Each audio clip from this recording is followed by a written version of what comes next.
ছেলেকে নতুন টেবিল কিনে দিয়েছি, তাই ওর জিনিসগুলো ও টেবিলে রাখার জন্য নিয়ে যাচ্ছে। আর এগুলো কি জানেন, এগুলো হচ্ছে স্মৃতিময় ভালোবাসা। এই পেন্সিলগুলো আমার ছেলে যখন স্কুলে ভর্তি হয়, ও যখন পেন্সিল দিয়ে লিখতো, তখন এরকম ছোট হলে সেগুলো দিয়ে আর লিখতো না।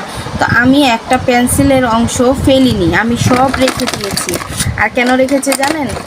কারণ এগুলো হচ্ছে ভালোবাসা, স্মৃতি। আমার ছেলের শুরু থেকে, মানে জন্মের পর থেকে ওর যত ব্যবহারের জিনিস, খাওয়া বলেন, পোশাক আশাক বলেন, আমি জিনিসগুলো সব রেখে দিয়েছি সুন্দর করে। তো এই জিনিসগুলো আমি ফেলিনি, কারণ একটা সময়, বাচ্চা এখন ছোট, একটা সময় আসবে যখন বাচ্চা বড় হয়ে যাবে, আমাদের কাছে থাকবে না, তখন এই জিনিসগুলো আমি দেখব। আমার এখনই ভালো লাগে দেখতে যে এই পেন্সিলগুলো দিয়ে আমার ছেলে লিখতো। তো তখন এই জিনিসগুলো স্মৃতি হিসেবে থাকবে। আমি এগুলো গুছাবো, বের করব, পরিষ্কার করব, আর সবগুলো স্মৃতি মনে করব। তাতে আমার সময়টা কেটে যাবে, ভালো যাবে।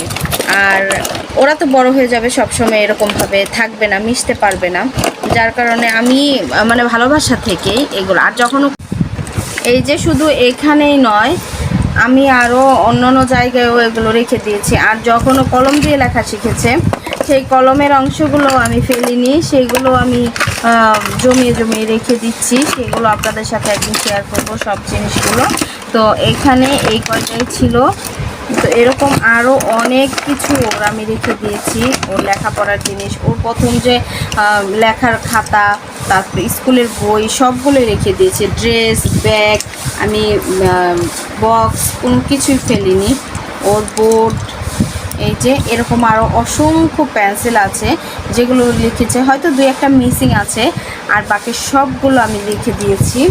সবগুলো আমি গনে গনে বলতে পারবো যে কতগুলো পেন্সিল দিয়ে লিখেছে। আচ্ছা, ধন্যবাদ সবাইকে ভিডিওটি দেখার জন্য।